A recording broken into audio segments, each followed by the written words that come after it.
Ya, itu kalau nggak ditulis. Oh iya iya iya. Tar tar.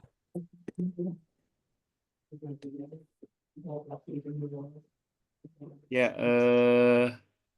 malam ini malam terakhir webinar 3 tahun satu guru. Alhamdulillah, Kang Yudi yang akan jadi moderator, narasumber Bapak Dr. Cahyana sudah hadir. Terima kasih Bapak Ibu guru yang setia para peserta webinar kali ini. Mudah-mudahan nanti akan terus bertambah. Kalau toh juga ini akan kita record dan akan ada di web, YouTube kanal Satu Guru. Untuk mengefektifkan waktu, mari kita mulai. Kami persilahkan kepada Kang Yudi yang akan menggawangi webinar malam ini. Saya persilahkan. Baik, terima kasih Mr. Bam. Bismillahirrahmanirrahim. Assalamualaikum warahmatullahi wabarakatuh. Waalaikumsalam. Waalaikumsalam Waalaikumsalam warahmatullahi warahmatullahi wabarakatuh. Innal hamdalillah nahmaduhu wa nasta'inuhu wa nastaghfiruh wa na'udzu billahi min syururi anfusina wa min sayyiati a'malina may yahdihillahu fala mudhillalah wa may yudhlilhu fala hadiyalah. Alhamdulillah Bapak dan Ibu semua, pada malam hari ini seperti yang disampaikan oleh Mr. Bam, inilah malam terakhir rangkaian webinar Media Satu Guru Indonesia dalam rangkaian ulang tahun ketiga eh, Media Satu Guru Indonesia. Alhamdulillah pada kesempatan kali ini akan ditutup dengan webinar terakhir. Alhamdulillah sudah hadir, yaitu Pak Dr. Cahyana Ahmad Jayadi. Terima kasih Pak sudah hadir. Bapak dan Ibu, saya adalah moderator yang terakhir mungkin Mr. Bam ya. Alhamdulillah sudah 2 kali mendampingi Bapak dan Ibu semua yang setia hadir dari hari pertama sampai dengan hari sekarang, hari terakhir. Bapak dan Ibu, eh, mungkin Bapak dan Ibu juga mengetahui tema pada kesempatan kali ini, yakni bicara pendidikan Indonesia mau dibawa kemana sih gitu ya.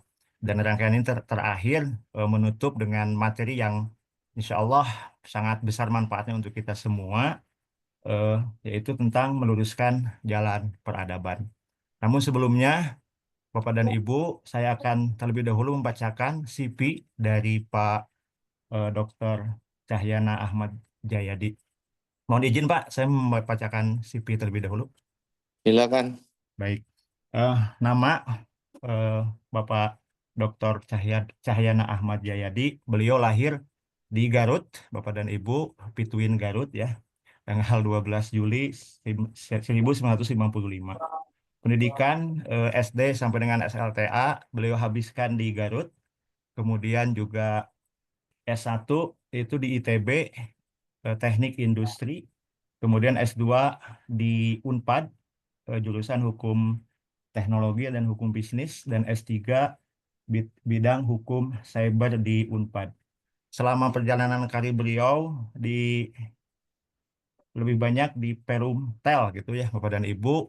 Ini sangat banyak sekali saya terlihat di apa namanya di profil. Saya bacakan saja nih. Dia di salah satu buku beliau.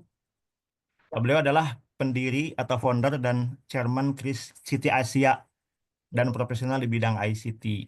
Dan seperti yang saya sebutkan tadi, perjalanan karir di eh, pendidikannya, dan Alhamdulillah Bapak dan Ibu, Bapak Dr. Cahyana Ahmad Jaya ini adalah sebagai Dewan Pengawas dari Satu Guru Indonesia. Itu mungkin eh, CV yang bisa saya bacakan, dan Bapak dan Ibu kalau misalkan mau mencari atau menggoogling ya Bapak Dr. Cahyana Ahmad Jayadi ini langsung keluar informasi beliau dan aktivitas beliau di eh, selama ini ya di dunia teknologi. Bapak dan Ibu, tidak berlama-lama lagi, marilah kita sebelum itu berdoa terlebih dahulu agar kegiatan pada malam hari ini berjalan dengan lancar. Berdoa menurut agama dan kepercayaan masing-masing dipersilakan.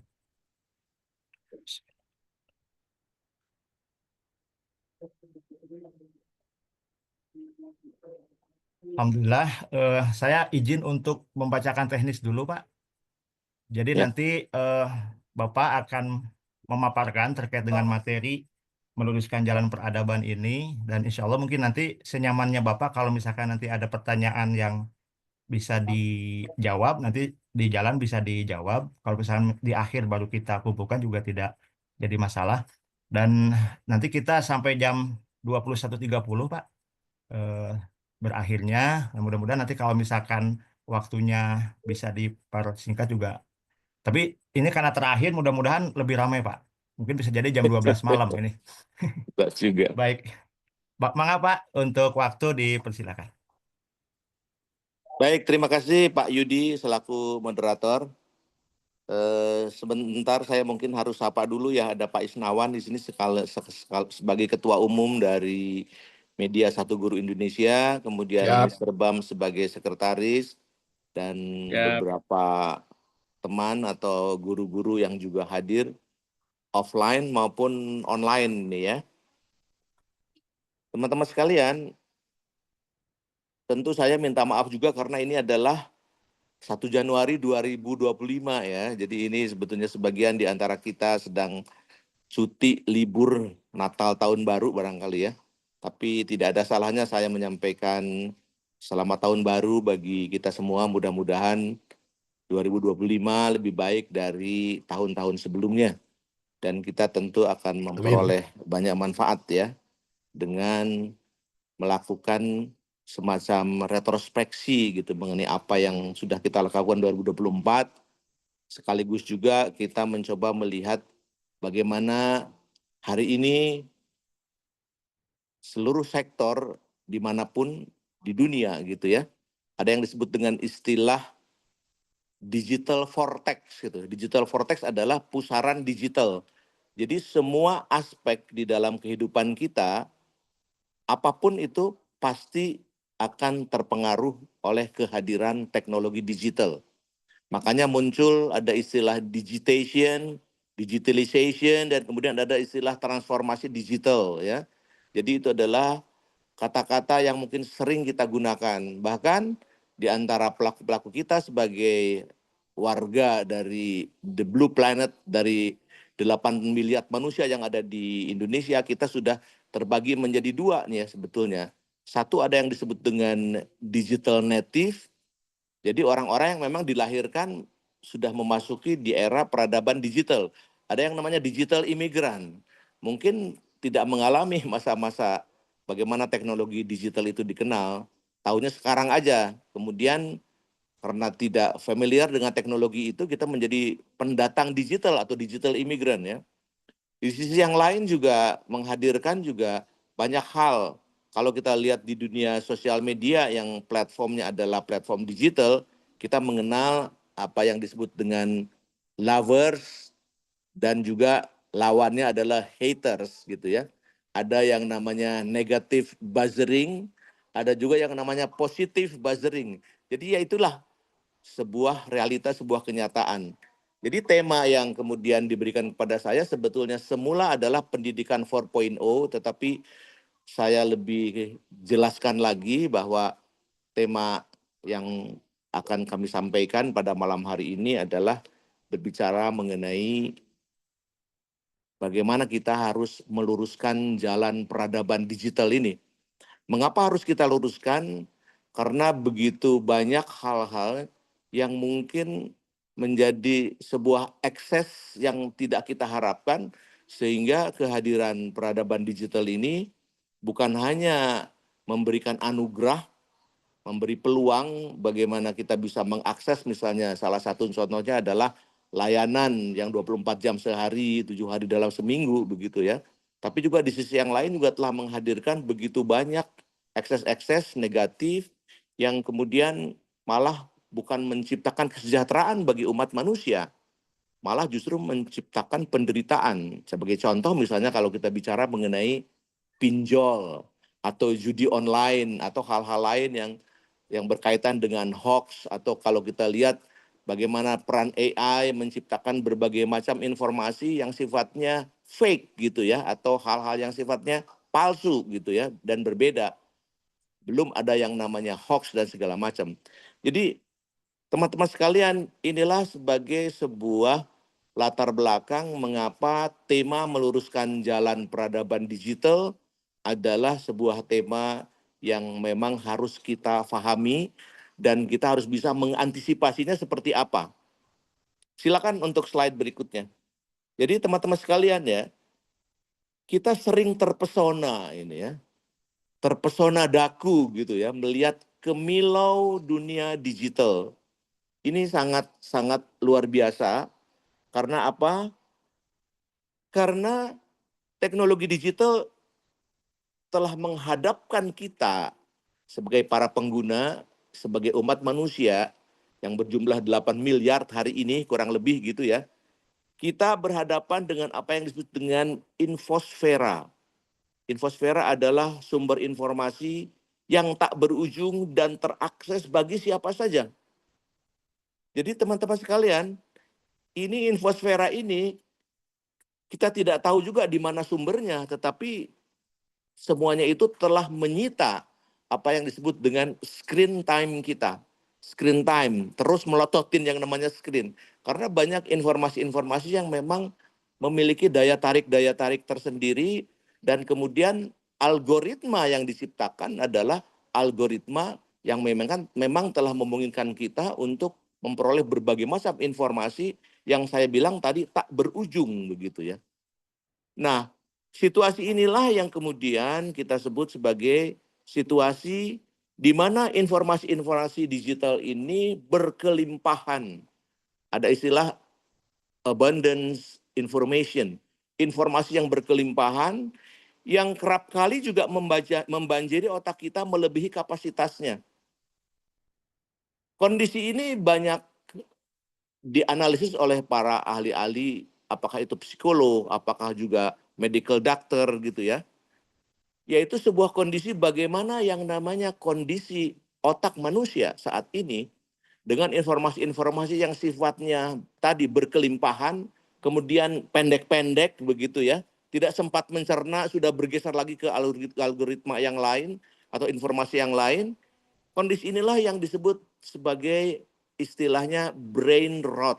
Brain rot ini adalah sebuah istilah yang menjadi kesepakatan para influencer di dunia bahwa istilah brain rot ataupun kerusakan otak ini menjadi salah satu yang menjadi tema di berbagai kesempatan yang diakibatkan kemunculan teknologi digital, kemunculan yang disebut dengan tadi abundance information. Jadi teman-teman sekalian, apa yang hari ini kita hadapi adalah sebuah kondisi yang mungkin saja kita tidak merasakan bahwa kita telah mengalami apa yang disebut dengan penurunan kognitif kita. Kemampuan kognisi kita menjadi menurun karena apa? Karena limpahan-limpahan informasi yang sifatnya sesaat atau pendek. 15 detik, 5 detik, dan seterusnya. Scrolling kita dan seterusnya. Semakin banyak kita mengakses informasi, semakin terdeteksi bagaimana sebetulnya habit-habit yang diciptakan oleh kita sendiri dan kemudian direspon oleh yang disebut dengan kecerdasan artificial atau dengan algoritma yang telah membuat kita kemudian menjadi addicted terhadap informasi-informasi tertentu yang selama ini kita lakukan mungkin tanpa berniat kita untuk mengkonsumsi informasi tersebut. Jadi inilah informasi yang berkelebihan dan kemudian kadang-kadang kurang relevan juga. Jadi dengan situasi seperti inilah sebetulnya kita ingin mengajak hadirin hadirat yang hari ini bersama-sama dengan kita semua di sini untuk mencoba memahami apa sih sebetulnya yang sedang terjadi. Bagaimana cara kita mengatasinya? Bagaimana kita mungkin bisa menghindari atau paling tidak bisa melakukan semacam recovery ya terhadap sebuah kondisi-kondisi brain rot tadi, kerusakan brain kita sebagai akibat informasi-informasi yang karakternya seperti itu tadi, yang harusnya bisa kita atasi berdasarkan basis ilmu pengetahuan yang juga terus berkembang. Karena apa? Karena banyak para ahli juga, para ahli-ahli neuroscience misalnya, mereka juga melakukan berbagai macam penelitian dan riset-riset seperti ini banyak sekali bisa kita kumpulkan ya, yang juga menjadi sebagian dari referensi yang saya sampaikan kepada bapak-bapak dan ibu-ibu sekalian pada malam hari ini. Jadi apa yang terjadi dengan informasi-informasi yang dampaknya luar biasa ini kepada pikiran kita, kepada daya kognisi kita, kepada mungkin kemampuan-kemampuan essential skill yang kita miliki menjadi terpengaruh karena hadirnya informasi ataupun kita sering scrolling tanpa kita sadari mengkonsumsi informasi-informasi tertentu ya. Nah, ini menjadi sesuatu yang harus kita sadari bersama bahwa kemudahan mengakses informasi, ditemukannya berbagai macam inovasi di mana mungkin kecepatan ataupun bandwidth sekarang ataupun prosesor yang lebih cepat dan sebagainya membuat kita lebih gampang mengakses informasi. Kemudian proses transformasi digital yang hari ini juga melanda hampir semua sektor dengan fenomena digital vortex yang tadi pada saat awal saya sampaikan, maka ini menjadi pedang bermata dua. Di satu sisi ada manfaat yang memang kita bisa kita petik, di sisi yang lain juga ada dampak-dampak yang tentu saja harus bisa kita atasi. Jadi saya ingin mengajak kita semua untuk sama-sama bijak di dalam memilah, mencerna, dan sekaligus juga menggunakan informasi.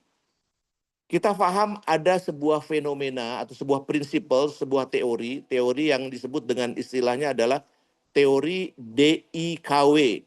DIKW itu singkatan dari Data, Information, Knowledge, and Wisdom, gitu ya. Jadi DIKW teori atau DIKW principles ini adalah bagaimana data di dalam konteks tertentu menjadi informasi. Dan dari informasi kemudian dengan dikaitkan dengan pengalaman kita dan kemudian experience yang kita alami menjadi knowledge, menjadi basis pengetahuan, dan basis pengetahuan inilah sebetulnya yang akan dijadikan sebagai dasar pengambilan keputusan.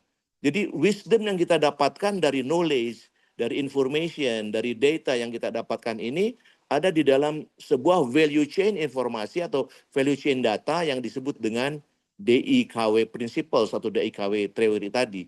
Jadi sebuah model computational thinking, pemikiran-pemikiran yang basisnya adalah computational, yang di dalamnya berisi algoritma-algoritma yang mengarahkan kita bagaimana caranya kita mengolah data menjadi informasi, menjadi knowledge, sekaligus juga menjadi wisdom. Nah, slide berikutnya ini saya ingin menunjukkan kepada saudara-saudara sekalian mengenai istilah brain rot tadi yang tadi disampaikan, yaitu kerusakan di dalam otak kita, di dalam kognisi kita, ya, yang membuat kita mengalami apa yang disebut dengan keletihan fungsi otak kita. Keletihan ini tentu akan mengakibatkan juga dampak lain berupa terganggunya produktivitas, sekaligus juga akan berpengaruh terhadap kesehatan mental kita. Anak-anak kecil banyak mengalami apa yang disebut dengan depresi atau mungkin juga mental illness begitu ya. Jadi kondisi-kondisi seperti ini banyak dialami. Jadi saya kebetulan juga aktif di beberapa komunitas yang selain satu guru, tentu kita memiliki komunitas khusus yang berkaitan dengan bagaimana komite sekolah itu juga banyak mengalami istilahnya keluhan-keluhan dari para orang tua. Bahkan di beberapa perguruan tinggi yang saya juga aktif di situ, saya juga mendapatkan demikian banyak masukan bagaimana para mahasiswa mengalami apa yang disebut dengan mental health begitu ya. Kesehatan mental yang menurun, bahkan sebuah kondisi-kondisi yang semakin memburuk. Jadi mungkin ada sebuah gagasan barangkali dari pertemuan hari ini, sebuah inspirasi. Kita sekarang sudah punya yang namanya aplikasi Halodoc ataupun Alodoc begitu ya. Atau aplikasi yang mungkin akan segera hadir yang namanya GoRujuk gitu ya. Bagaimana orang kemudian istilahnya memperoleh rujukan untuk pengobatan-pengobatan tertentu begitu ya. barangkali harus dipikirkan juga halodoc bukan hanya sekedar untuk bicara mengenai kesehatan fisik semata. Barangkali juga ada yang barangkali bukan halodoc tapi halopsiater barangkali. Atau halo PH gitu ya, halo PH. PH adalah singkatan dari professional helper gitu. Karena memang saatnya dibutuhkan. Bahkan di beberapa tempat atau di salah satu mentor yang kemudian diskusi dengan kami menyebutkan, Pak, mungkin pada tahap pertama orang-orang yang mengalami mental atau health illness tadi itu tuh enggan juga untuk berkonsultasi gitu karena mungkin takut atau khawatir identitasnya diketahui begitu ya. Nah, barangkali ini model-model online begitu ya, seperti Alodoc ataupun Halodoc itu menjadi sesuatu yang bisa juga dipikirkan oleh kita untuk menciptakan juga layanan-layanan konsultasi kesehatan mental seperti ini. Karena apa? Karena banyak sekali korban-korban bullying dan segala macam itu juga orang-orang yang tentu harus bisa kita obati, kita sembuhkan ya. Nah, kita harus melihat juga bahwa orang yang mengalami apa yang disebut dengan kemunduran ataupun kerusakan otak tadi ya, terganggunya kognisi kita, ada tanda-tanda yang harus bisa kita lihat di situ ya, bahwa memahami kondisi-kondisi yang mereka alami itu bukan hanya sekedar tentu sebuah model konsultasi ya yang dilakukan, tapi juga ada sebuah proses pemeriksaan. Bahkan barangkali di dalam beberapa kasus misalnya pelatihan atau bukan pelatihan ataupun istilahnya medical test gitu ya, ada juga atau general check up gitu ya, medical general check up itu juga harus dilakukan juga yang berkaitan dengan mental dan kondisi psikologi seseorang. Termasuk juga bagaimana seseorang yang mungkin selama ini sangat produktif tiba-tiba terganggu, harus kita tahu juga bagaimana root cause-nya, penyebabnya itu seperti apa dan datang dari mana gitu. Nah, kesadaran seperti inilah sebetulnya yang harus kita bangun di antara kita semua. Khusus komunitas Satu Guru yang selama ini berhadapan, yang kita tahu ya, Satu Guru ini jumlah guru saat ini kurang lebih sekitar 3,9 juta guru.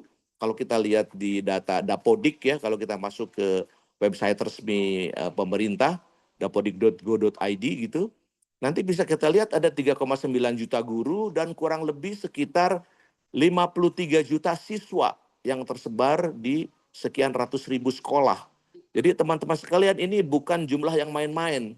Ya, kita sadar Indonesia adalah negara keempat terbesar di dunia. Ukuran atau magnitude dari negara kita adalah setara dengan 22 negara di Eropa. Jadi Jawa Barat dengan penduduk 50 juta misalnya, itu adalah sebuah negara yang setara dengan Korea Selatan. Ataupun Jawa Barat dengan 50 juta penduduk itu setara dengan 2 kali lipat penduduk Australia atau 2 kali lipat penduduk Malaysia dan sebagainya. Jadi ini adalah sebuah magnitude yang sangat besar, jumlah guru, jumlah siswa yang sangat luar biasa ini yang harus selalu kita perhatikan bagaimana masa depan mereka, bagaimana path-nya mereka.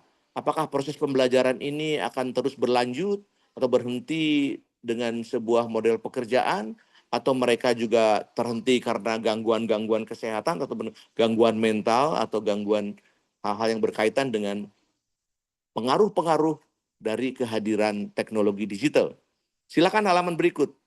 Nah, teman-teman sekalian, kita mengenal ya kalau kita sering bicara dengan dokter gizi misalnya, atau ada konsultasi-konsultasi di YouTube, banyak sekali tuh konsultasi-konsultasi seperti itu. Ada proses detox gitu ya untuk menyehatkan tubuh gitu ya. Ada orang dengan cara berpuasa, ada orang cara dengan mungkin model bebas dari karbo gitu ya. Dia fokus untuk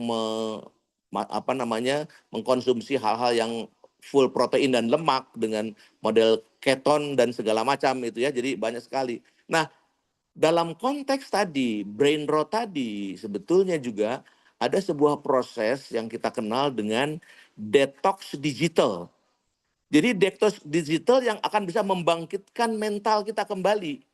Jadi detox bukan hanya dikenal di dalam istilah-istilah kesehatan yang berkaitan dengan kondisi fisik seseorang, tetapi juga ada kaitan juga bagaimana detox karena pengaruh dari konsumsi informasi atau konsumsi konten-konten digital yang sangat berlebihan. Kondisi-kondisi inilah yang harus bisa kita atasi. Nah, kalau kita lihat apa yang disebut dengan detox digital adalah bagaimana cara kita memutus diri dari hiruk-pikuk digital untuk mendapatkan kembali fokus dan ketenangan pikiran kita. Jadi ini kondisi yang mau tidak mau harus bisa kita wujudkan, karena dengan detox digital inilah kita bisa mempertimbangkan manfaat waktu kita agar kita terbebas dari sesaat atau dalam satu periode tertentu bebas dari konsumsi teknologi digital. Bagaimana kita mempraktekkan yang disebut dengan kesadaran. Apakah kesadaran yang berkaitan dengan kesadaran pikiran kita, ataupun juga kita sementara ini berhenti dari hiruk-pikuk digital, kemudian melakukan aktivitas-aktivitas yang sifatnya fisikal. Artinya ada kegiatan-kegiatan yang bukan hanya sekedar melihat screen saja. Jadi screen time kita diubah. Nah, yang sangat menarik dari beberapa pembicaraan kita, dari diskusi-diskusi sebelumnya, pengalaman-pengalaman para guru yang telah mampu membebaskan mungkin anak didiknya, siswa-siswanya, ataupun putra-putranya, mereka membebaskan ketergantungan terhadap konsumsi digital melalui sebuah aktivitas yang disebut dengan ritme. Jadi seseorang harus ada ritmenya. Ritme di hari-hari kerja, ritme di hari Sabtu Minggu, membatasi misalnya seseorang hanya boleh dibatasi main game hanya hari libur saja, kemudian hari-hari yang lain tidak boleh dan sebagainya. Ada sekolah-sekolah yang membatasi tidak boleh membawa handphone ke kelas, semuanya dimasukkan di dalam pigeon hole masing-masing ya. Apakah itu level SMP maupun SMA begitu ya. Tapi itu adalah sebuah proses detox digital yang dilakukan di banyak tempat. Ritme screen time yang tadi saya sebutkan itu, bagaimana kita sebetulnya ingin menemukan kembali keseimbangan, sekaligus kita melakukan revitalisasi mental yang berdampak pada kehidupan dan aktivitas kegiatan kita sehari-hari. Jadi kegiatan seharian kita yang selama ini mungkin sudah disita dengan screen time yang sangat panjang begitu ya. Saya ketemu dengan para orang tua atau bahkan keluarga saya sendiri mengalami bagaimana tiba-tiba anaknya tahu-tahu -5 begitu. Harus menggunakan kacamata yang tebal dan segala macam. Karena tanpa disadari apa yang dia lakukan selama ini dengan screen time yang sangat tinggi, atau selama dampak COVID kemarin gitu ya, di mana orang belajar tidak melalui TV yang biasanya screen-nya besar, tapi menggunakan mungkin screen handphone yang kecil begitu ya, yang membuat tadi ada dampak-dampak secara fisik mempengaruhi mata dari anak-anak kita. Silakan.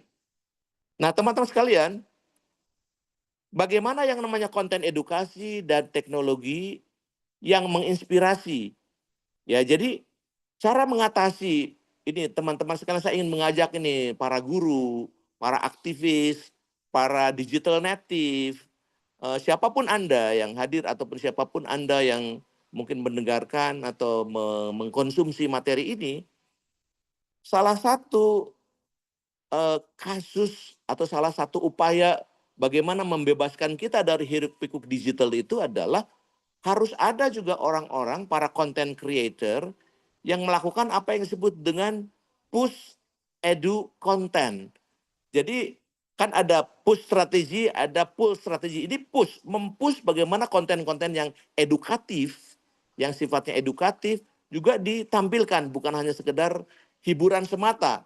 Karena ada riset juga bahwa dari 79% para pengguna mobile internet kita yang sudah biasa online begitu ya, lebih dari 70% sebetulnya mengkonsumsi yang namanya pulsa itu, atau melihat screen atau screen time-nya itu banyak digunakan untuk mengkonsumsi hiburan semata gitu.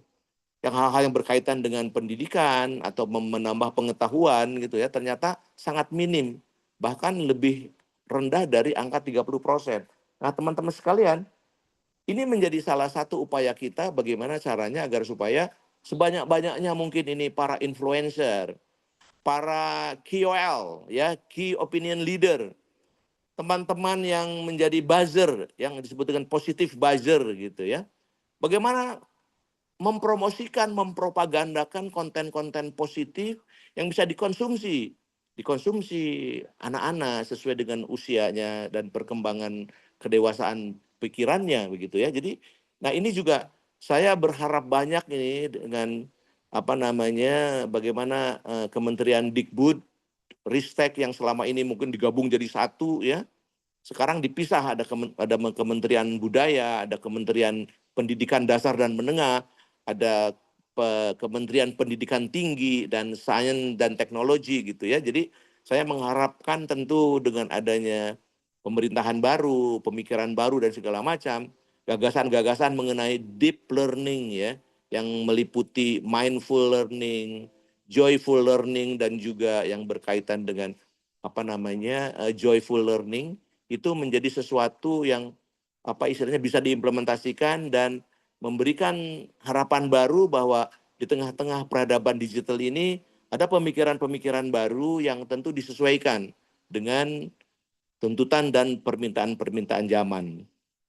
Nah, teman-teman sekalian, kita tahu bahwa anak-anak sekarang itu juga sangat banyak mengkonsumsi game-game gitu ya.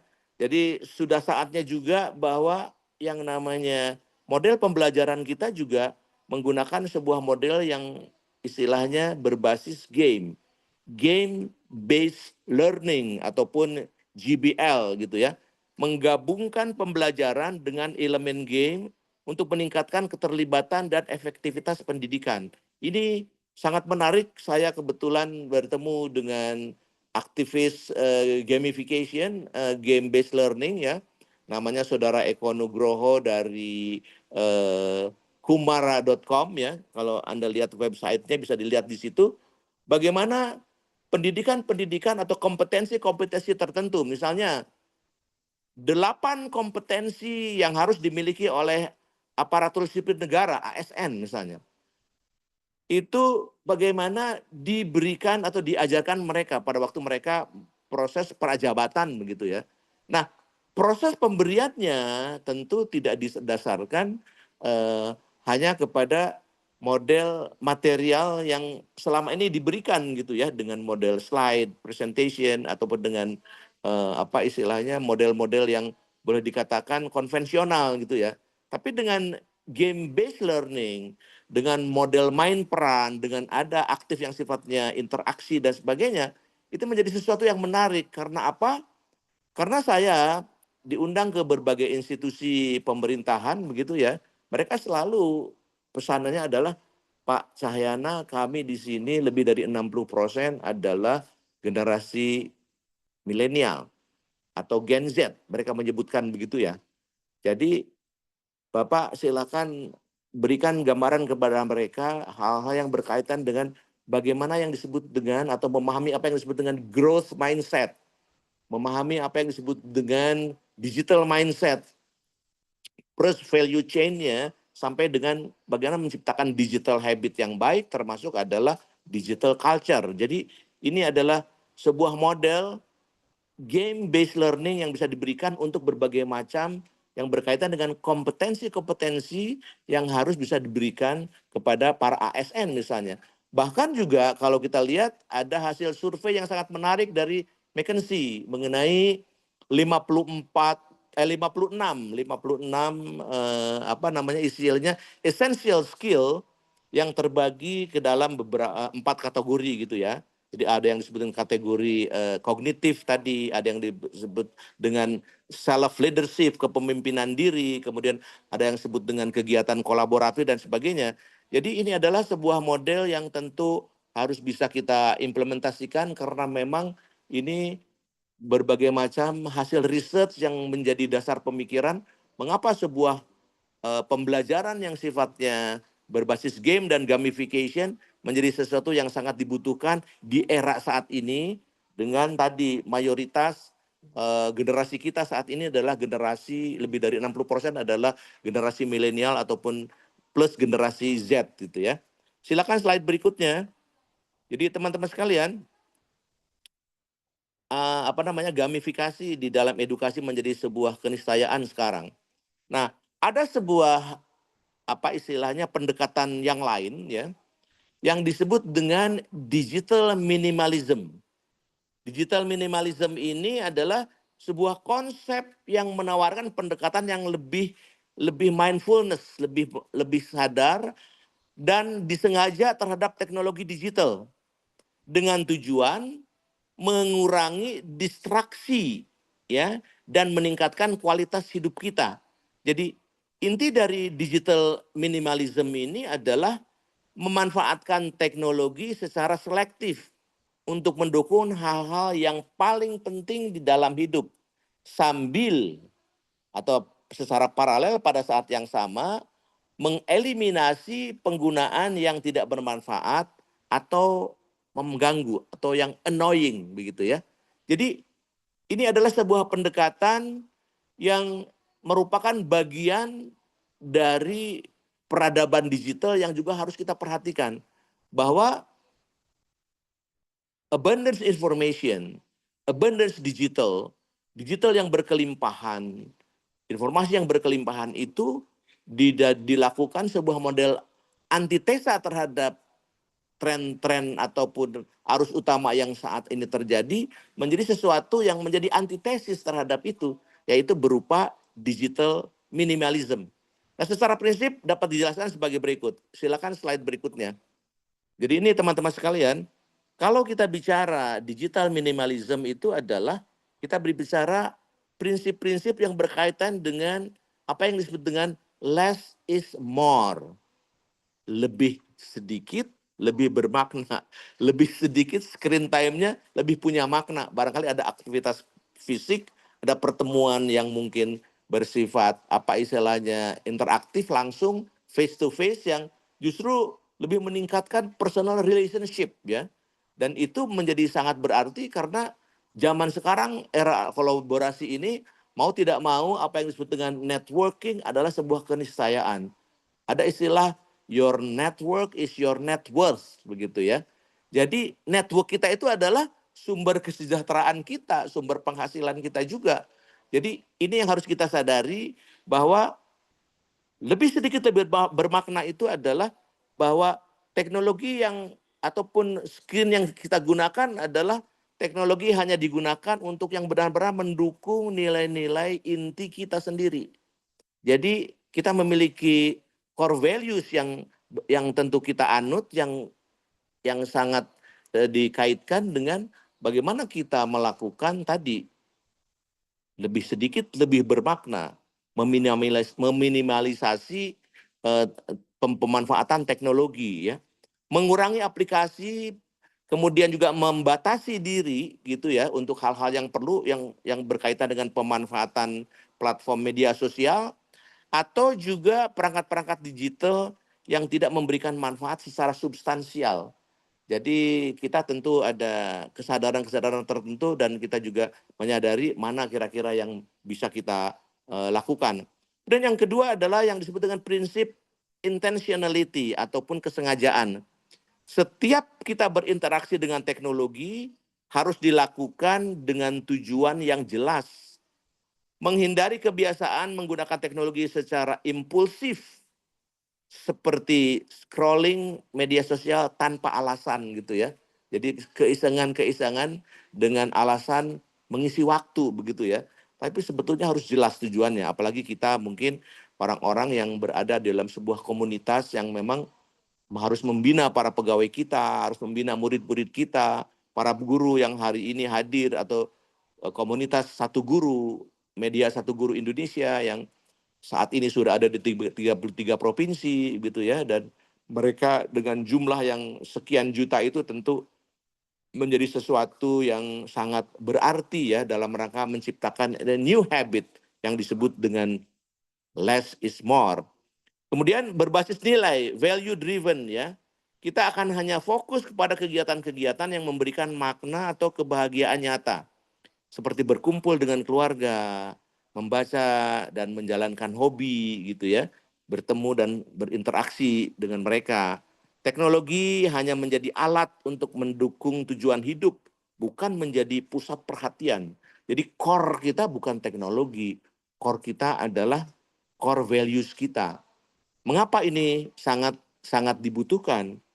Karena keterpesonaan kita terhadap teknologi itu telah menjadikan kita quote unquote menjadi budak teknologi. Ada istilah, apakah teknologi diciptakan untuk membantu manusia atau manusia justru diciptakan untuk teknologi itu sendiri?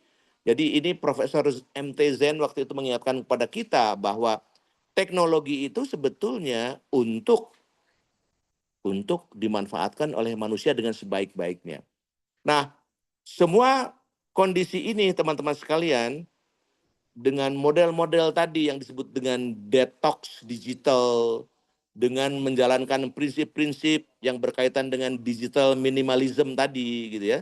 Sebetulnya kita ingin mengharapkan terciptanya peradaban digital yang betul-betul sesuai dengan maksud dan harapannya. Teknologi pada saat ditemukan adalah teknologi yang sifatnya netral. Manusialah yang membuat dia tidak netral, membuat dia menjadi sesuatu yang disesuaikan dengan niat dan tujuan tertentu dari mereka. Nah, masa depan dunia digital, masa depan peradaban digital yang lebih baik inilah sebetulnya yang akan menjadi sasaran kita. Inilah istilah ini disebut sebagai digitopia. Jadi utopia yang hadir karena kehadiran teknologi digital. Peradaban digital yang sifatnya utopis, artinya sebuah kondisi yang betul-betul sangat bermanfaat bagi kehidupan kita sebagai umat manusia. Algoritma yang disempurnakan, algoritma yang mengharapkan bahwa dunia digital itu adalah dunia yang lebih adil, lebih aman dan seimbang. Jadi inilah digitopia. Nah, mungkin saya bisa merangkum keseluruhan ini dalam sebuah matriks dalam sebuah skema gambar sebagai berikut. Silakan. Slide berikutnya ya. Jadi ini adalah framework dari digital civilization. Jadi kalau kita lihat ini adalah sebuah bangunan ya, sebuah rumah yang ingin kita bangun, yang atapnya kita sebut sebagai tadi digitopia, sebuah sasaran, sebuah tujuan gitu ya. Bagaimana digitopia mampu menciptakan prosperity, bagaimana digitopia juga menciptakan resiliensi, ketahanan kita sebagai sebuah masyarakat yang tidak hanya gampang tergoda dengan model-model judol ataupun pinjol ataupun yang lain-lainnya yang berkaitan dengan informasi-informasi yang sifatnya fake ya karena kehadiran teknologi digital. Atau kita ingin ada sebuah masyarakat yang memang yang memiliki komitmen bagi kesejahteraan. Nah, elemen-elemen dasar yang sifatnya teknikal itu ada di luar dari atap ini, ada tulisan security ya. Kita bicara mengenai privacy, bicara mengenai bagaimana reliability dari infrastruktur digital, dan jangan lupa juga kalau kita bicara mengenai digitopia harus ada manajemen dari digital identity yang benar, yang tepat begitu ya. Sehingga orang tidak bisa lagi menghindar atau orang tidak lagi bisa memanfaatkan kebocoran-kebocoran data yang banyak sekali terjadi gara-gara cyber attack ataupun cyber fraud begitu ya, sehingga banyak data-data bocor. Nah, disinilah dibutuhkan yang namanya manajemen digital identity. Nah, ciri-ciri khas yang terjadi kalau kita berbicara mengenai digitopia adalah tadi saya sebutkan ada digital, ada yang disebut dengan detox digital, ada yang namanya edu content yang kita push gitu ya, ada model game based learning dan gamification, ada juga yang namanya digital minimalism. Nah, bangunan ini, atap yang tadi di digitopia ini disanggah oleh dua pilar yang sangat penting. Pilar sebelah kiri adalah apa yang disebut dengan enabling technology. Teknologi yang telah memungkinkan bagaimana sebuah peradaban digital ini dibangun. Ada istilah ABCD, A-nya singkatan dari mungkin AI gitu ya, atau artificial intelligence ataupun augmented reality di sini dalam konteks AR VR ya. Ada yang namanya Di sini B-nya mungkin blockchain, bisa juga biometrik, ada yang dikaitkan dengan adanya IoT, ada API, ada blockchain, ada big data, ada metaverse, dan seterusnya. Jadi banyak sekali istilah-istilah baru yang dimunculkan karena perkembangan di dunia digital. Nah, kita paham sekarang ini ada sebuah model kompetisi besar sekali saat ini, bahwa para ahli sepakat bahwa kalau kita bicara mengenai enabling teknologi, sebetulnya ada 40 yang sangat esensial. Yang sangat menarik adalah konon katanya, ini riset juga ya, berdasarkan hasil riset, 37 itu diproduksi oleh Cina. Hanya 3 saja diproduksi oleh Amerika dan Eropa begitu ya. Jadi ini sebuah kondisi yang sangat timpang, tetapi barangkali tergantung ini hasil risetnya di mana. Tetapi enabling teknologi inilah sebetulnya yang juga harus kita perhatikan, mana yang cocok dan tepat untuk kebutuhan kita dalam konteks Indonesia. Pilar yang kedua adalah yang hijau sebelah kanan ini adalah bisa bicara mengenai kolaborasi. Karena tidak mungkin zamannya kita outsourcing gitu ya. Zamannya kita alih daya, zamannya kita memanfaatkan teknologi dari berbagai sumber. Jadi model kemandirian untuk segala hal tentu tidak dimungkinkan karena ini eranya kolaborasi. Kolaborasi multi pihak. Banyak pihak, bukan hanya pentahelix ya, akademisi, businessman, industri dan sebagainya, tapi juga kita harus bicara juga mengenai bagaimana yang namanya netizen, bagaimana crowd, bagaimana yang namanya virtual citizen, siapapun mereka di mana bisa menentukan juga nih. Jadi inilah 2 hal ya. Nah, 2 bangunan ini teman-teman sekalian, 2 pilar ini dibangun di atas sebuah pondasi. Pondasi yang bicara mengenai digital infrastructure, dalam hal ini adalah cloudification atau digital platform. Ada juga digital leadership dan yang disebut dengan digital capabilities ya. Jadi ini talents, jadi kuncinya di situ. Karena memang ada the man behind the technology, the man behind the gun, dan sebagainya gitu ya. Jadi tetap manusia sangat menentukan. Nah, semuanya itu harus ada apa yang disebut dengan social fundamental. Social fundamental ini saya istilahkan LEG ya. LEG itu singkatan dari L-nya laws, E-nya adalah ethical ya, dan kemudian ada yang disebut dengan governance ya. Jadi LEG. LEG ini menjadi social fundamental ataupun menjadi social control agar supaya apa yang kita lakukan di dalam membangun digitopia ataupun digital digital civilization ini menjadi benar-benar sesuatu yang berdiri kokoh di atas nilai-nilai, di atas values and virtues, di atas nilai-nilai utama yang sangat bermanfaat bagi kehidupan kita, apalagi kita sebagai orang timur gitu ya, dengan warna gotong royong dan segala macam. Nah, yang di tengah teman-teman sekalian, saya ingin sharing dengan teman-teman sekalian.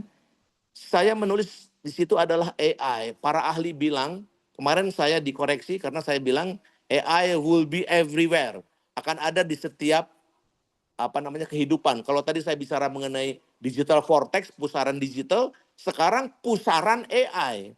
Jadi ini yang disebut dengan AI vortex. Jadi orang tidak lagi bicara mungkin digital divide, tapi hari ini orang bicara mengenai AI divide begitu ya. AI yang seperti apa? Jadi artificial intelligence ini saya dikoreksi yang semula ada will be everywhere, tapi hari ini kita bisa lihat bahwa AI will be everywhere, akan dipakai di setiap bidang kehidupan. Apalagi dengan model-model seperti large language model dan segala macam itu ya. Dan banyak sekali aktivis-aktivis yang berkaitan dengan AI. Jadi pemerintah sekarang ini juga mengharapkan bagaimana caranya. Jadi ada diskusi yang sangat menarik saya dengan beberapa pihak begitu ya. Bagaimana caranya kita membuat AI playbook for student, untuk siswa kita yang tadi jumlahnya 50 juta lebih. Bagaimana AI playbook for guru yang tadi lebih dari 3 juta itu kan. Jadi ini teman-teman sekalian, ini sebuah tantangan gitu ya. Bagaimana AI playbook, AI yang sangat mudah dipahami, bagaimana memanfaatkan AI. Nah, saya hanya mengingatkan ini dalam kesempatan pertemuan kita malam hari ini, AI itu adalah karya manusia. Dan kita tahu nothing is no perfect in life gitu ya. Jadi tidak ada satupun yang sempurna kalau kita bicara mengenai karya manusia. Selalu ada room for improvement, selalu ada temuan-temuan baru. Nah, inilah harus kita sadari, teman-teman sekalian, kalau kita berbicara bahwa selain AI, kita harus juga paham apa yang disebut dengan apa istilahnya, bukan AI tetapi IA. IA ini adalah apa istilahnya? Istilahnya ini adalah IA ini adalah apa istilah kecerdasan ilahiyah. IA ini adalah instruksi Allah gitu ya. Jadi ada sebuah karya yang sangat sempurna karena Tuhanlah yang menciptakan. Tuhan adalah maha sempurna. Jadi kesempurnaan dialah sebetulnya yang harus menjadi referensi. Karena saya melihat di dalam diskusi apalagi setelah Mbak Meta gitu ya masuk di dalam menjadi salah satu member dari WA grup kita gitu ya. Jadi orang akhirnya bertanya tuh kepada Mbak Meta ini. Kemudian Mbak Meta menjawab, terus ada orang lain juga yang menggunakan AI yang lain, tools AI yang lain. Jadi isi dari WA Group, berbagai macam WA Group sekarang ini adalah pandangan-pandangan pendapat hasil AI semuanya. Jadi seolah-olah AI itu adalah kebenaran mutlak, padahal kebenaran mutlak hanya ada di ilahiyah kan, kecerdasan ilahiyah. Nah, inilah sebuah kondisi yang tentu harus kita perhatikan bahwa kehadiran AI adalah bukan menghasilkan kebenaran yang mutlak. Kehadiran AI harus dijadikan semacam tools. Manusialah yang masih tetap menentukan harus seperti apa. Dan guidelines atau satria yang akan membimbing kita itu adalah sebetulnya kekuatan iman kita, ilahiyah kita ya. Yang membuat AI ini harus senantiasa diperingkan dengan yang namanya IA, bukan AI tapi IA ya, instruksi Allah gitu di situ. Jadi inilah sebetulnya sebuah model bahwa hanya dengan kecerdasan ilahiyah inilah sebetulnya kita akan menggapai sebuah kondisi di mana secara kepribadian, secara kemampuan kita untuk menjadikan manusia produktif, manusia yang bermanfaat gitu ya, bagi sekelilingnya, khairunas anfa'uhum linas, ada istilah dalam ajaran Islam ya tentang bahwa manusia sebaik-baiknya manusia adalah manusia yang bermanfaat bagi orang lain begitu ya. Nah, inilah sebetulnya tujuan-tujuan yang jauh lebih tinggi daripada hanya sekedar kehadiran apa yang disebut dengan teknologi digital. Di balik ini semua akan ada sebuah skenario-skenario yang ilahiyah yang kita tahu berdasarkan keimanan kita yang harus selalu kita jaga. Jadi, teman-teman sekalian, kurang lebih itulah yang ingin saya sharing pada malam hari ini. Saya siap apabila perlu ada hal yang perlu diklarifikasi, ada beberapa teman yang ingin menyampaikan pandangan lain yang berbeda. Saya sangat welcome dan tentu sangat-sangat berbahagia karena kita bisa sama-sama saling belajar. Saya kembalikan kepada Saudara Yudi selaku moderator atau Mr. Bam. Wassalamualaikum warahmatullahi wabarakatuh. Waalaikumsalam warahmatullahi wabarakatuh. Mangga Kang Yudi. Waalaikumsalam warahmatullahi wabarakatuh. Baik, terima kasih Pak Dr. Cahyana atas pemaparan yang sangat super sekali pada malam hari ini. Saya banyak mengambil insight yang terkait dengan teknologi terutama. Dan mungkin Bapak dan Ibu juga yang hari ini hadir, jika ada pertanyaan yang ingin disampaikan, boleh silakan untuk raise hand. Nanti saya persilakan untuk bertanya, dan bagi yang mau bertanya melalui teks, boleh di kolom chat. Mangga Bapak dan Ibu yang akan bertanya. Baik, Pak Is. Mangga dipersilakan Pak Is. Terima kasih. Assalamualaikum warahmatullahi wabarakatuh. Ini Waalaikumsalam kalau warahmatullahi wabarakatuh. kuliah mungkin doa SKS ini Pak Cahyana, jadi perlu kita lanjut lagi nih luar biasa. Sekian slide tapi daging semua itu. Baik, saya ingin berbagi aja bahwa beberapa petinggi Google, Facebook segala macam malah mengkhawatirkan Pak algoritma yang ada dalam medsos mereka, karena algoritma seperti yang tadi disampaikan Pak Cahyana memang hanya mementingkan engagement tanpa melihat isinya. Jadi kalau kita ada konten yang negatif dan itu malah akan dipromot secara algoritma. Mark Zuckerberg sendiri tidak mampu untuk itu karena mengatur seperti itu. Sehingga rasanya memang peringatan Pak Chan itu sangat penting untuk kita jadikan pegangan para guru terutama. Nah, kemudian kalau kita bicara tadi teknologi digital tadi memang secara kekuatan ada 3 nih, militer, ekonomi, dan teknologi digital. Kalau militer udah jelas Amerika, ekonomi jelas Amerika, Cina, Eropa. Nah, teknologi digital hanya dikuasai oleh beberapa platform ini yang mengerikan. Hanya Facebook, hanya Twitter, hanya Instagram. Nah, mari kemudian tadi beberapa opsi yang memberikan game-based learning, kemudian push education segala macam kita tingkatkan. Karena beberapa pakar itu justru memang bukan justru sangat mengkhawatirkan kondisi ini bukan kita paranoid, tapi memang sudah menjadi apa namanya sudah menjadi fenomena sosial yang lama-lama kalau tidak kita sadari akan merusak terutama generasi gitu ya. Demikian dari saya Pak Cahyana, terima kasih. Gimana moderator, saya langsung tanggapi atau gimana? Boleh, boleh Pak. Baik. Jadi Pak Isnawan, itulah algoritma yang saat ini berlaku, ya. Jadi kita harus sadar nih bahwa algoritma itu memang algoritma yang tujuannya pasti dibalik ini semua adalah bisnis. Karena apa? Kita sangat sadar. Kita diskusi saja misalnya, atau dalam waktu diskusi dalam perjalanan dari Bandung misalnya ke Jakarta, kita bicara mengenai tema, taruhlah misalnya tentang sistem pendidikan ataupun tema tentang pembangkit listrik misalnya gitu ya, atau kita bicara mengenai sebuah produk gitu ya, atau kita bicara mengenai tentang real estate gitu ya, itu dengan algoritma mereka kemudian memunculkan yang namanya iklan yang relevan dengan pembicaraan kita. Nah, inilah menurut saya kita harus bisa menciptakan yang disebut dengan super algoritma gitu menurut saya. Super algoritma itu adalah algoritma yang memang disesuaikan dengan tujuan-tujuan yang tentu lebih mulia, tidak hanya sekedar bicara mengenai iklan atau produk tertentu, bukan hanya untuk doing marketing saja. Kita butuh yang disebut dengan apa istilahnya, sesuatu yang lebih bermakna gitu. Bahwa algoritma bukan hanya sekedar bicara mengenai bisnis, tapi bermakna, artinya kita bicara mengenai sebuah impact yang tidak hanya bicara mengenai finansial, tidak hanya bicara mengenai profit, tetapi impact yang wujudnya adalah benefit. Benefit misalnya orang menjadi lebih cerdas, orang lebih apa istilahnya berinteraksi dengan lebih santun begitu ya.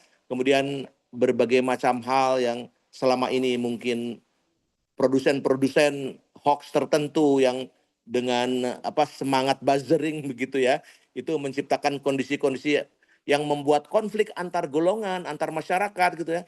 Nah, harus ada kesadaran-kesadaran ataupun harus ada juga super algoritma ya yang melakukan koreksi-koreksi terhadap apa yang saat ini terjadi.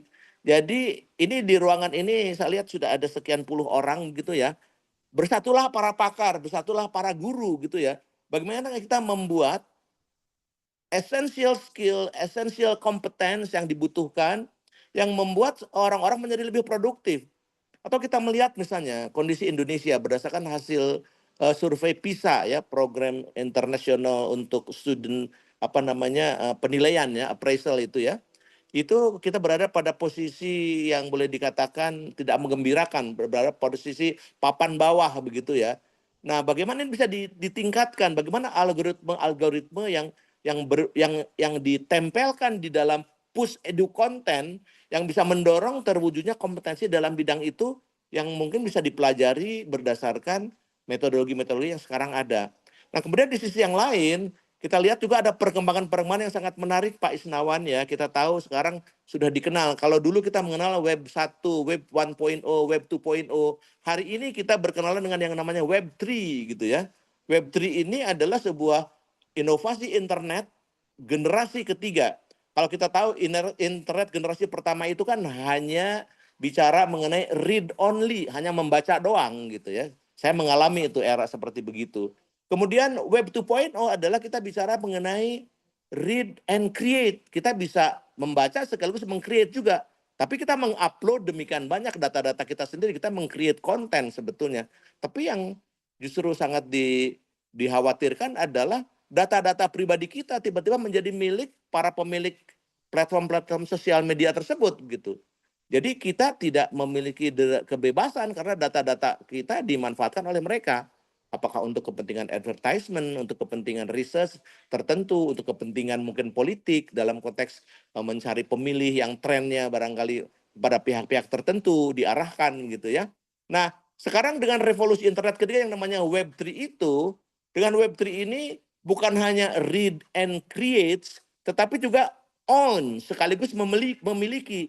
Nah, Web3 inilah yang harus kita segera push, kita promosikan bahwa dengan Web3 inilah sebetulnya menjadi jalan keluar bahwa kita tidak hanya sekedar bicara mengenai data-data yang sekarang ada dan dimiliki oleh sosial media, tetapi menjadi data yang bisa kita kendalikan sendiri. Jadi yang disebut dengan sovereign data, ya personal data. Jadi inilah teknologi Web3 yang menurut saya mungkin tidak semua paham bagaimana perkembangan internet generasi ketiga ini, tapi saatnya barangkali orang-orang yang ahli dan pakar memahami Web3 di ruangan ini atau di komunitas kita untuk bisa mulai memperkenalkan apa itu yang namanya Web3. Bagaimana teknologi blockchain yang mendasarinya, yang membuat ada proses desentralisasi, ada proses demokratisasi data pribadi, ada kepemilikan dari data-data yang dimiliki oleh kita sendiri. Tidak bisa seenaknya aja platform sosial media misalnya membagikan data-data yang kita miliki. Itu kurang lebih komentar saya, Pak Is. Silakan saya kembalikan ke moderator. Baik, terima kasih Siap, Pak. Pak. Pak Is, cukup Pak Is? Oke. Cukup luar biasa. Ini ada pertanyaan Pak dari Pak Edi Sulistiono, kebetulan dari Surabaya. Ini mungkin terakhir Bapak tadi menyebutkan ada IA ya di samping AI gitu ya. Nah, beliau bertanya ini, bagaimana kita bisa mensinergikan antara IA yang tadi Bapak sampaikan dengan AI. Begitu Pak.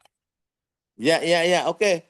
Wah ya, oke. Terima kasih untuk responnya teman dari Surabaya ya.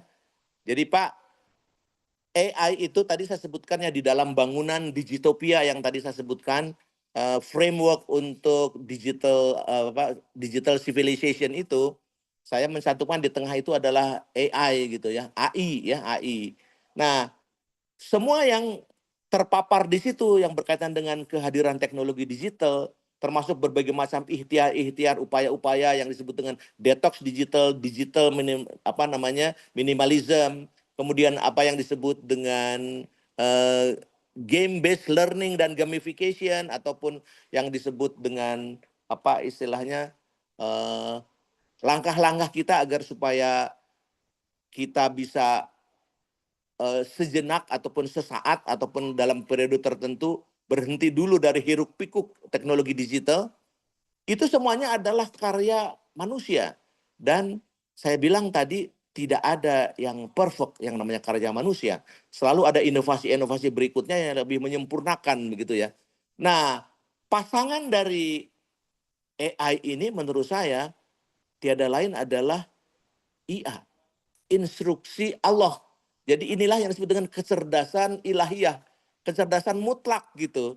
Karena yang disebut dengan AI tadi saya sebutkan bukan lagi kebenaran mutlak di situ, tergantung framework, tergantung framing, bukan framework, tergantung framing, tergantung algoritma yang dirancang oleh manusia gitu ya, untuk tujuan-tujuan tertentu begitu ya. Nah, kalau kita bicara mengenai AI atau IA ya, instruksi Allah di situ, itu berkaitan dengan bagaimana spiritualisme yang ada di dalam diri manusia justru akan lebih dominan dibandingkan dengan AI atau karya-karya yang diciptakan oleh manusia.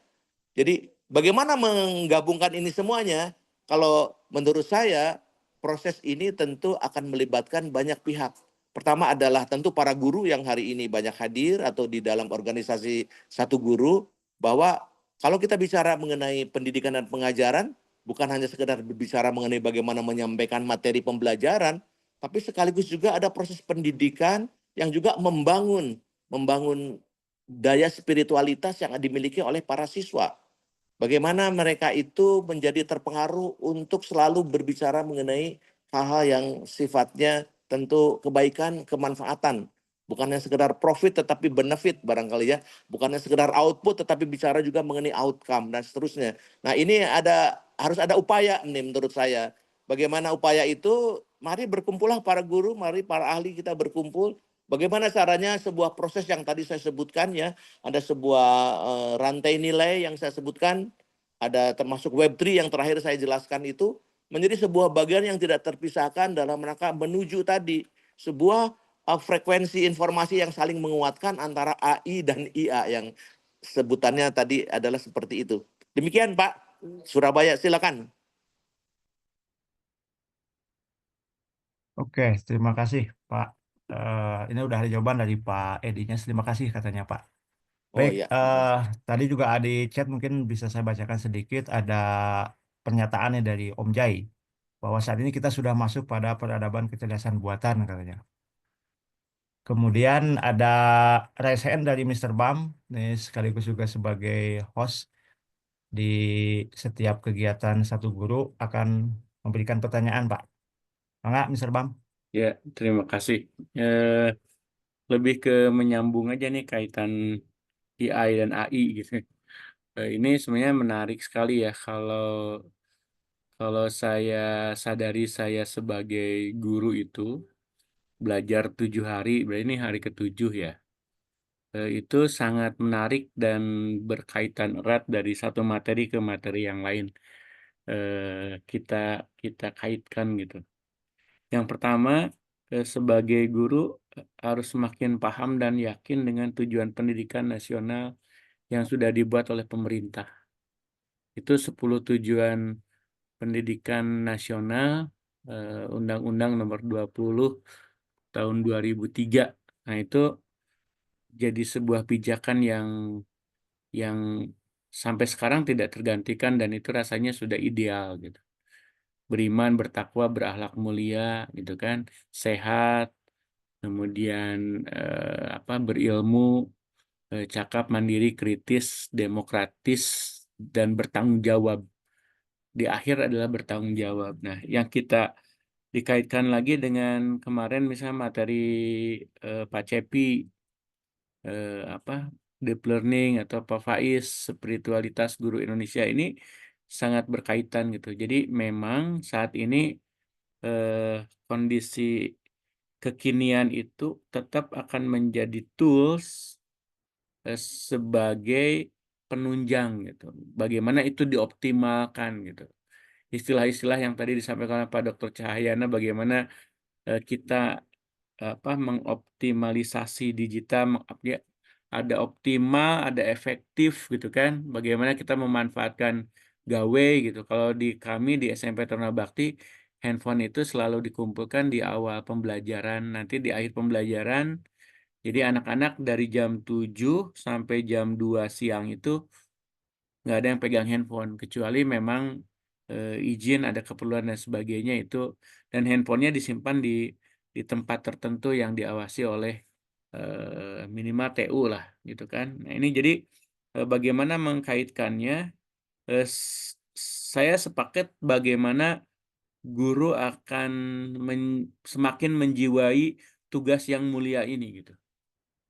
Bahwa guru tidak lagi otoritas dengan menjalankan tugasnya, tapi mengkaitkan dengan nilai-nilai spiritualitas gitu. Itu rasanya perlu dieksplor gitu.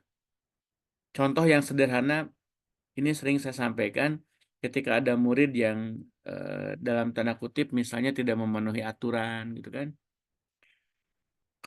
Kalau kita kaitkan dengan ketuhanan gitu, Tuhan itu tidak pernah langsung ngasih hukuman gitu. Ada yang salah gitu kan. Nah, tapi kita sebagai guru itu tidak langsung memberikan sanksi kepada murid tersebut gitu. Nah, nilai-nilai inilah yang memang harus terus dikembangkan. Bagaimana ketika misalnya kita scrolling kemudian ada tayangan yang nggak layak kita lihat gitu.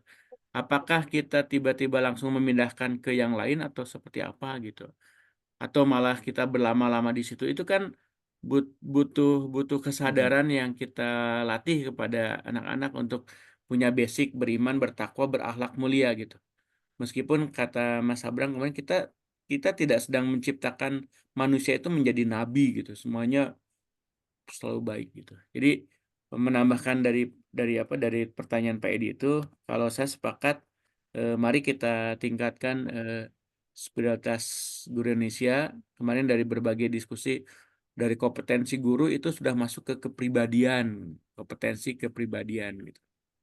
Nah mungkin apa ini bisa terus kita kembangkan di satu guru, ada Pak Cepi, hadir juga ada ini Pak Firman Oktara gitu kan. Bagaimana satu guru punya rumusan yang keren.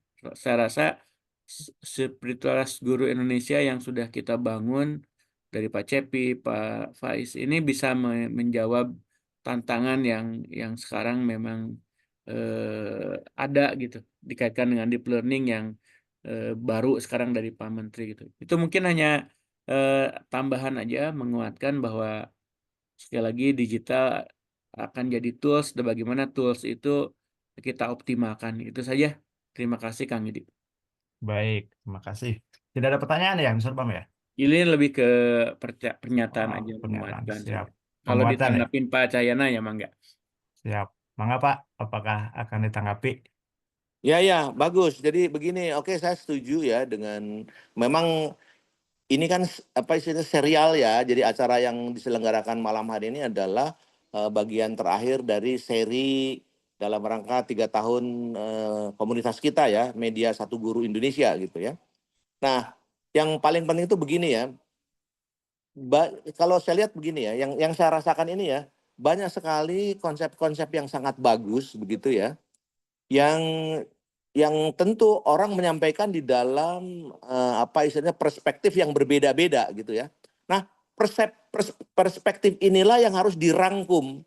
Tadi Mr. Bam kan mengusulkan agar supaya tadi beberapa tokoh yang hadir atau yang memberikan materi di dalam rangka apa webinar series ini itu berkumpul untuk merumuskan sesuatu gitu ya. Jadi yang menurut saya sangat tepat adalah kalau kita bicara mengenai bagaimana perkembangan teknologi digital saat ini, kita harus bicara bagaimana kita memiliki sebuah model, sebuah playbook begitu ya, atau sebuah apa namanya rujukan, sebuah panduan yang maknanya adalah bagaimana kita membawa semua yang berkaitan dengan teknologi digital ini from concept to impact begitu ya.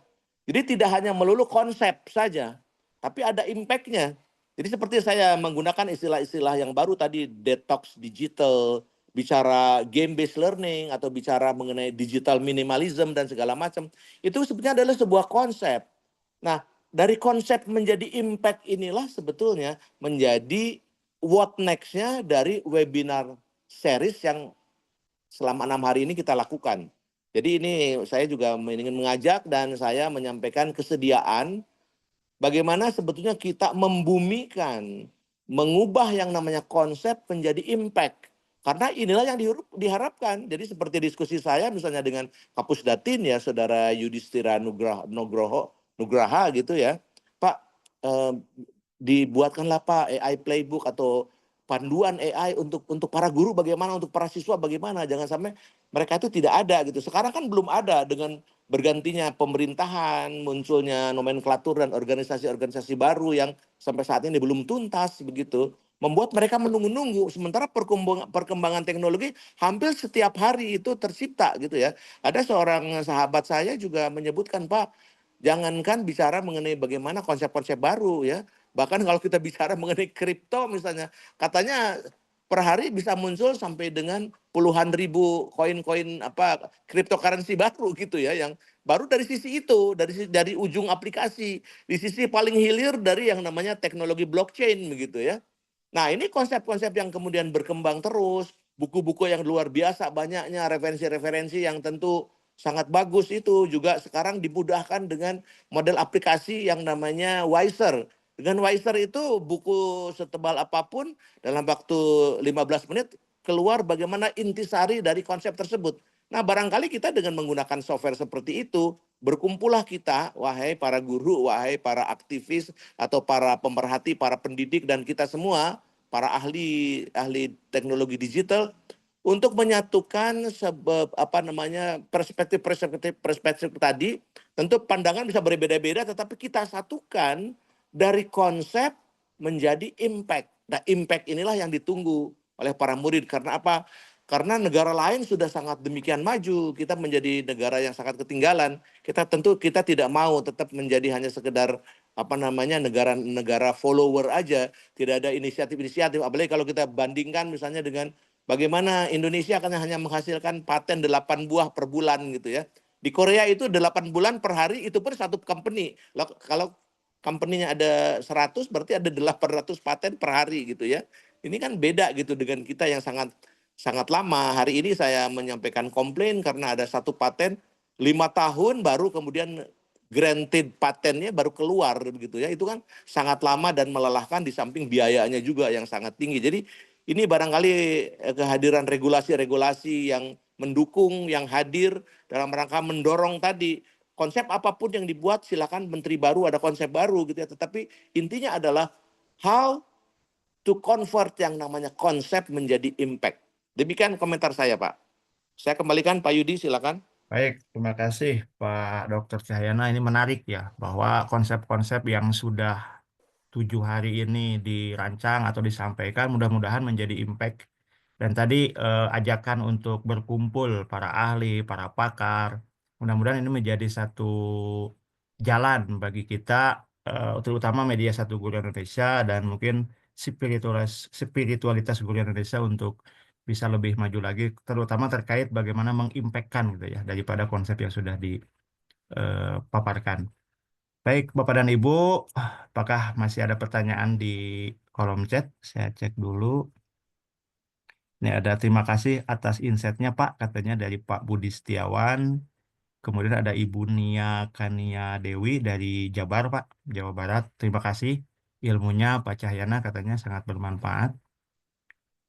Kemudian sepertinya kolom chat sampai di situ. Mungkin ada tambahan lain Bapak dan Ibu terkait dengan pertanyaan-pertanyaan.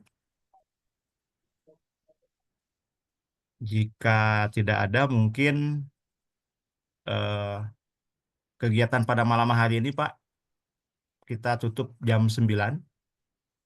Tidak apa-apa, Pak? Ya, silakan Baik. ikut.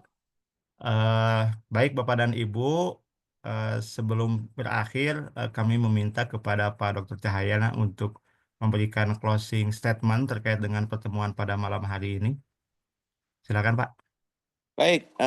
Baik teman-teman sekalian, sahabat-sahabat saya, dan juga di sini ada para pakar tentu yang sangat paham bagaimana dunia pedagogik, bagaimana dunia pendidikan gitu ya. Jadi saya berharap perspektif yang saya sampaikan ini adalah sebuah perspektif karena memang dilandasi oleh semangat untuk berkontribusi di dalam komunitas Satu Guru. Kebetulan saya juga adalah keluarga guru ya, jadi rasanya punya keterpanggilan. Kemudian banyak sekali para pihak yang juga berinteraksi dengan saya berkaitan dengan konsep-konsep yang saat ini sedang dikembangkan. Saya bertemu dengan beberapa pihak yang termasuk sampai tadi sore gitu ya, saya bertemu dengan beberapa pihak yang mereka ingin berkontribusi, ingin menyampaikan bagaimana caranya agar supaya kemanfaatan yang berkaitan dengan kehadiran teknologi digital ini bukan hanya sekedar bicara di sektor pendidikan saja, tetapi juga di sektor-sektor yang lain. Kita tahu tadi digital vortex sudah luar biasa berpusar di berbagai macam sektor. Maka sekarang ada yang disebut dengan AI vortex gitu ya, pusaran AI yang juga sangat luar biasa. Begitu banyak ditemukan ide-ide dan gagasan-gagasan baru yang dihasilkan karena kehadiran AI itu sendiri. Nah, saya ingin mengajak dan teman-teman kita semua bahwa series ini adalah sebuah series yang tentu masih bersifat koma ya, belum titik begitu ya. Koma artinya akan berlanjut begitu, berlanjut dengan pemikiran-pemikiran yang lain.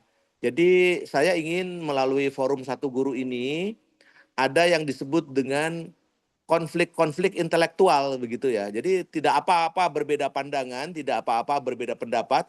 Belum tentu apa yang saya sampaikan, apa yang saya baca adalah sesuatu yang merupakan kebenaran mutlak, belum tentu. dan sangat tidak mungkin itu terjadi, justru dibutuhkan perspektif-perspektif yang lain. Jadi mari kita munculkan sebuah kultur bahwa yang disebut dengan konflik intelektual itu adalah sebuah konflik yang sangat bermanfaat. Karena pada dasarnya konflik itu, perbedaan pandangan ini kan sebetulnya energi. Nah, energi inilah yang sebetulnya mewarnai guru. Kita tahu guru adalah sebuah istilah. Dulu orang suka bilang guru itu singkatan dari gugu dan digugu dan ditiru. Padahal guru adalah bahasa Sanskerta. Gu artinya darkness atau kegelapan, ru adalah cahaya. Jadi guru dan kita semuanya adalah guru. Makanya ada istilah satu guru, sekalian juga promosi satu guru ini, bahwa yang disebut dengan guru adalah seseorang yang memiliki energi untuk menghilangkan kegelapan. Jadi someone who has energy to disperse the darkness. Jadi inilah guru. Jadi mari kita terpanggil semua untuk menjadi guru di sini, untuk berkontribusi juga, bahwa mungkin hal-hal yang masih belum jelas, nampak gelap dan sebagainya, tapi karena interaksi kita, karena konflik intelektual di antara kita, yang konflik yang tentu saja tertata, ikut aturan dan segala macam, masih tetap saling menghargai gitu ya, bukan saling membantai, bukan saling menyelenehkan gitu, tetapi sebuah kebersamaan yang menurut hemat saya itu sangat dibutuhkan oleh bangsa ini. Mari kita bantu ini pemerintahan baru supaya bisa mengeksekusi demikian banyak janji-janji, apakah itu Astacita, apakah itu 17 program prioritas dan sebagainya. Saya kira kalau pemerintah saja hanya satu sisi, satu pihak bekerja sama, itu sangat tidak mungkin. Pilar peradaban digital tadi menyebutkan selain enabling teknologi, bicara juga mengenai kolaborasi multi pihak. Saya kira demikian teman-teman sekalian. Mohon maaf apabila ada hal-hal yang kurang berkenan, ada istilah-istilah yang mungkin kurang tepat kami sampaikan. Mohon maaf. Bila taufiq wal hidayah. Wassalamualaikum warahmatullahi wabarakatuh. Waalaikumsalam warahmatullahi Waalaikumsalam wabarakatuh. warahmatullahi wabarakatuh. Baik, nanti setelah closing dari saya mungkin ada pengumuman dari Mr. Bam ya. Baik, Bapak dan Ibu, terima kasih atas kesempatan pada malam hari ini yang sudah berkenan hadir, dan kami pantau ada yang mulai dari hari pertama sampai dengan hari terakhir ini senantiasa stay tune, setia dengan materi-materi yang kami sampaikan. Bapak dan Ibu, sesuai dengan tadi yang disampaikan oleh Pak Dr. Cahyana di akhir, bahwa akan ada kembali yang satu guru insya Allah hadirkan, terutama karena memang ini berkaitan dengan guru-guru akan hadir ke hadiran Bapak dan Ibu semuanya terkait dengan satu guru ini gitu ya. Dan ditunggu saja, dan insya Allah setelah ini mungkin Mr. Bam akan memberikan pengumuman. Mungkin cukup dari saya, terima kasih, mohon maaf apabila ada kesalahan. Assalamualaikum warahmatullahi wabarakatuh. Waalaikumsalam warahmatullahi wabarakatuh. Ya, terima kasih Kang Yudi. Terima kasih Pak Dr. Cahyana. Ya, Bapak Ibu mohon bertahan dulu sejenak. Yang pertama, kami dari Media Satu Guru Indonesia mengucapkan banyak-banyak terima kasih kepada Bapak Ibu guru yang hari ini, di hari terakhir ini hadir. Kalau dipantau di grup PA itu, yang bergabung di grup PA itu 196 Pak Isnawan. Kemudian yang rencananya kami akan mengeluarkan sertifikat setara dengan 36 jam. 36 jam. Nah, hanya ada satu aktivitas yang menjadi tantangan Bapak Ibu, itu adalah membuat tulisan untuk per setiap harinya. Jadi kalau Bapak Ibu tidak hadir misalnya di hari kedua, tapi insya Allah nanti ada video di YouTube-nya, itu silakan bisa disimak. Nanti juga kita bagikan materi juga. Nah, kami meminta cukup hanya dengan 200 kata per materi, itu jadi bahan tulisan Bapak Ibu. Boleh dikasih judul yang tidak harus sama dengan judul dari pemateri. Nah, itu jadi satu file, ada CV-nya juga, di sana ada nomor handphone, kemudian alamat email, misalnya data sekolah ngajar di mana gitu, atau mungkin tugas sebagai apa, barangkali di sini ada yang jadi kepala sekolah, pengawas, itu bisa dicantumkan sehingga ini bisa jadi jejak jejak digital kita juga. Kemudian ini salah satu pengembangan dari pelaksanaan dari misi kita, satu guru, yaitu mengajak guru sebanyak-banyaknya menulis. Jadi mungkin paling lambat tanggal 8, misalnya tulisan itu kami sudah share di grup ya informasinya, tinggal tambahan mungkin link YouTube yang 2 hari ini ya sama yang hari ini, nanti akan segera tayang. Tanggal 8 jadi hari terakhir untuk Bapak Ibu yang memang memerlukan sertifikat. Ini gratis ya, tidak berbayar, tapi dibarter dengan tulisan Bapak Ibu. Mudah-mudahan dengan ada tantangan menulis ini ilmu diikat dengan tulisan, sehingga dengan ditulis misalnya materi Pak Cahyana ditulis 200 kata nih, kira-kira apa nih Bapak Ibu gitu kan. Nah, itu mudah-mudahan jadi challenge yang akan mengasah kompetensi menulis gitu, sehingga aktivitas ini akan lebih bermakna buat kita semuanya sesuai dengan refuel yang disampaikan oleh Pak Menteri. Barangkali itu pengumuman dari kami, dan mohon Bapak Ibu juga tidak keluar dari grup, karena mudah-mudahan itu akan dijadikan grup utama ya kalau ada kegiatan-kegiatan gitu kan. Kita juga udah punya saluran WA, silakan bergabung di sana. Kita ada web satuguru.id, itu juga bisa dimanfaatkan. Mungkin dari saya itu, barangkali dari Pak Isnawan ada yang ingin disampaikan, Pak Is? Boleh, terima kasih menambahkan Master Bam. Terpikirkan, terlintas gitu dengan melanjutkan ide ide kita itu. Kita nanti mungkin kita beri waktu yang lebih longgar, membuat festival menulis dengan materi yang ada di dalam webinar tadi. Bebas, tidak harus sama, mungkin malah justru justru kontradiksi seperti sampaikan Pak Cahaya tadi, konflik intelektual, nggak apa-apa gitu kan, bebas-bebas saja. Dan kita nanti umumkan lewat grup ya mekanismenya gitu ya. Jadi itu akan menjadi khasanah ilmu kita yang akan kita rangkum dalam, mungkin malah kita terbitkan dalam bentuk buku yang tentunya sebelumnya akan ditamuat di satu guru di beberapa apa namanya kolom gitu ya. Itu tambahan dari saya, Mas Terbang. Ya, siap. Nanti bisa kita godok lebih matang konsepnya akan seperti apa. Tapi saya mengucapkan terima kasih sudah ada 35 yang memerlukan sertifikat. Jeda waktu pengumpulan tulisannya sampai kapan? Ya, sampai tanggal 8 is oke lah. Ya, jadi ada waktu 1 minggu untuk penulisannya. Jadi ketika data tugasnya dikirim lewat Google Drive, kita nunggu 1 sampai 3 hari untuk penerbitan sertifikatnya gitu.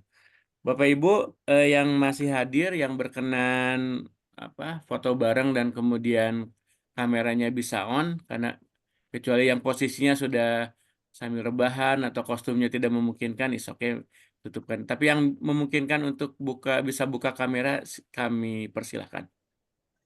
Ya, terima kasih Bu Nia, Pak Firman, Pak Arif, ya, Pak Yoyon, Pak Denny nih dari Sumatera Utara, keren nih. Horas, ya.